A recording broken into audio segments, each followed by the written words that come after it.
What happens if a symbol in ancient text or holy writ is brought forth to the masses as either good or evil?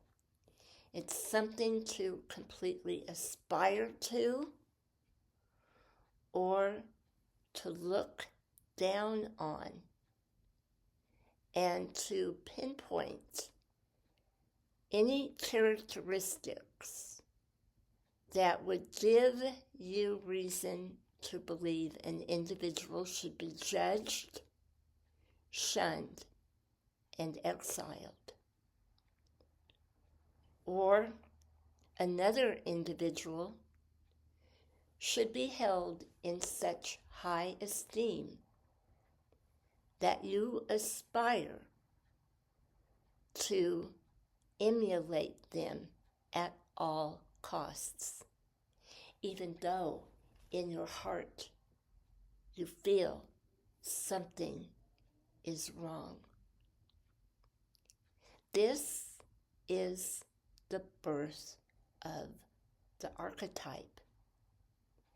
Yet, throughout history, there has only been one side that has been revealed due to the purpose of controlling the masses, to strip away their individuality. And how this is done is to prevent them from attaining higher knowledge, which, in truth, is what the symbol, the archetype of the serpent is all about. We're going to get into that in just a moment. But first, I'd like to thank everyone who has stuck by me through all of my difficult challenges and really promoted my channel and inspired me to continue to bring these messages forth. I am very humbled, and I am so grateful. And if you've been watching and haven't subscribed, please do so, as it is free. Hitting those like, subscribe, and share buttons help me so much, as I am not sponsored, and I do everything at my own expense to bring my material forth to the public. So let's get into it. Most of you relate to the serpent from the teachings that you had in organized religion when you were a child, when you were studying Genesis, the Garden of Eden, and the fact that Adam and Eve were specifically told by God not to partake of this fruit, the fruit that held the knowledge of good and evil. And Satan, who shape-shifted into the serpent, convinced Eve that it would be a good idea to partake of this fruit. And immediately, once they had done so, they felt the pain and the sorrow, the guilt, because they had disobeyed God. And this is what happens when we attain knowledge. Even if it is often knowledge on a very high level, once we open to that knowledge, we can never go back to the innocence that we knew as a child or in our youth. If we are adult, we are coming out of denial. And once we've come out of the denial, there is no way we can possibly go back into it without great harm to ourselves. The symbol of the serpent goes way back. And if you look at the positive side of it, you will know that it is one of healing. The single staff with the single serpent around it actually is the symbol of the Greek god of healing, and that is known as the staff of Asclepius. So when the snake sheds the skin, that is symbolic of shedding the old, shedding the illness, so that the body can rejuvenate. And the staff indicates the support that the patient is given by the physician as they are in the healing process. The serpent has a dual meaning. It also means that medicine can work for the higher good or for the lower. And if it is for the higher good, of course, it's divine healing. It goes along with the Hippocratical oath in one phrase, which is harm none. The venom of the serpent can be used to cure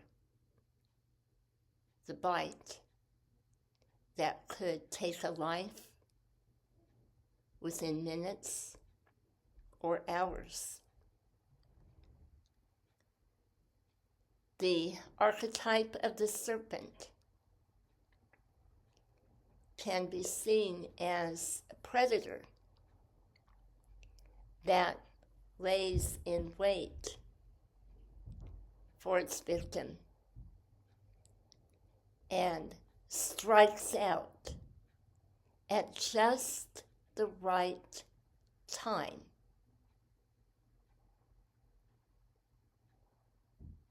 For so long,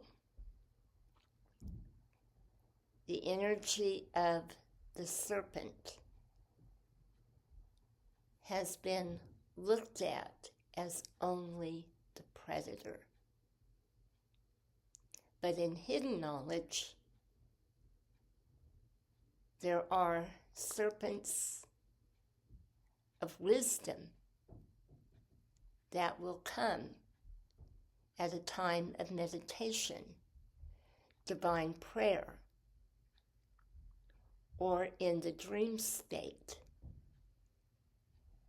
And they will be in spirit form. And they will bite the etheric body to indicate that the individual has earned knowledge, and through that knowledge, they are gaining wisdom. When we think of the archetype of the serpent in the highest form, we are thinking of everything that we learned through our mistakes, through our moments of unawareness, when we made decisions that were not for our highest good, that harmed ourselves or other people, that perhaps brought great calamity and a lot of guilt. And this is also known as the awakening of the Kundalini energy, which starts at the base of the spine, the root center chakra. And what is that? Well, that is the gateway, the opening, the outer sexual organs. If you are a male, it is the vaginal opening if you are a female. And many of our hardest lessons come through the awakening at that level. And it all ties in with survival on the earth plane. It ties in with your sensuality, with your self-esteem. And if you are rejected in that way, you have a tendency to feel rejected on every other level as well. But as you grow and develop and you gain wisdom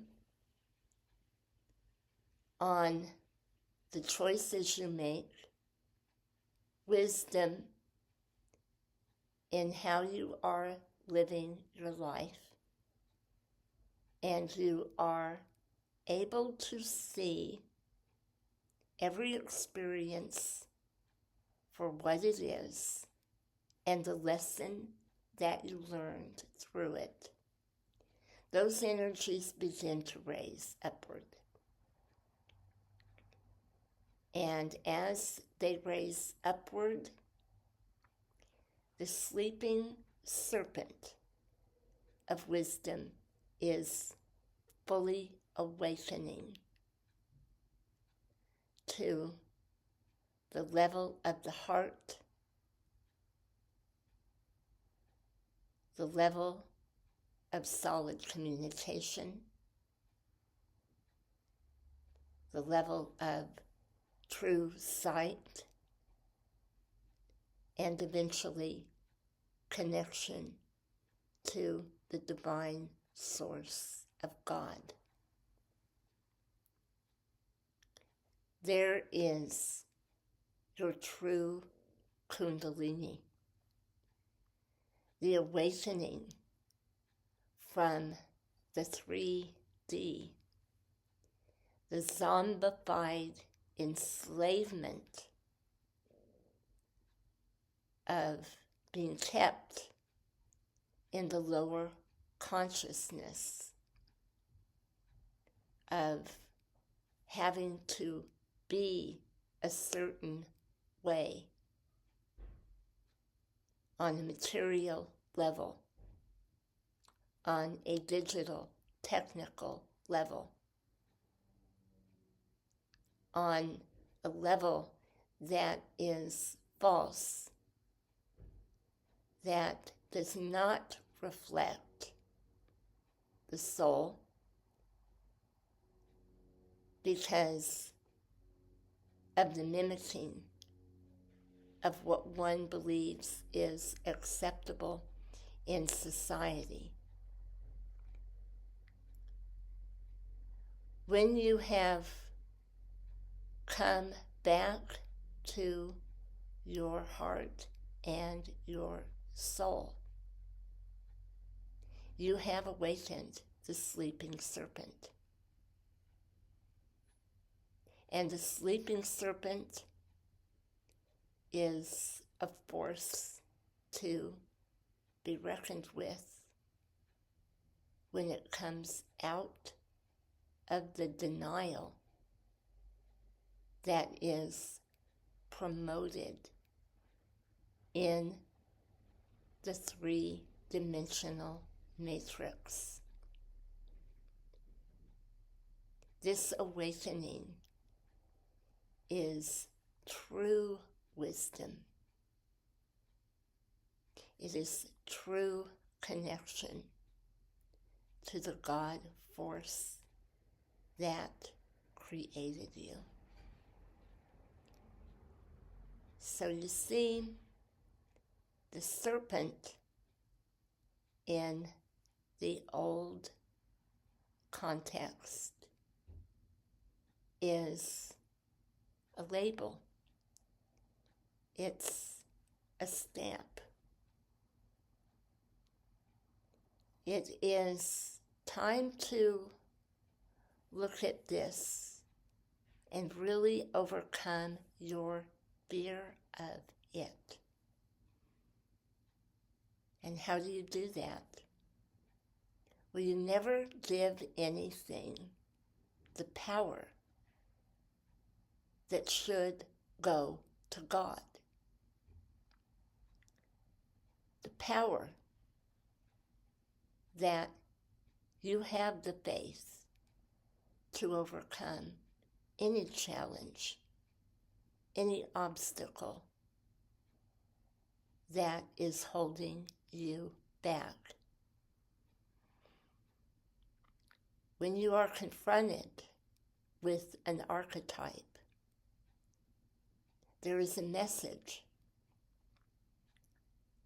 Look beyond the horror of what you see.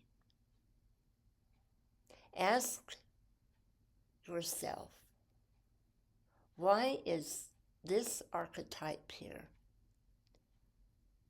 What am I to learn from it?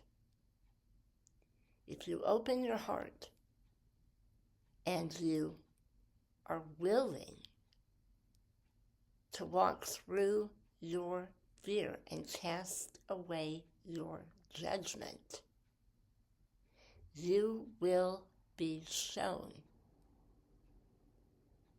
what the shadow is that you need to integrate.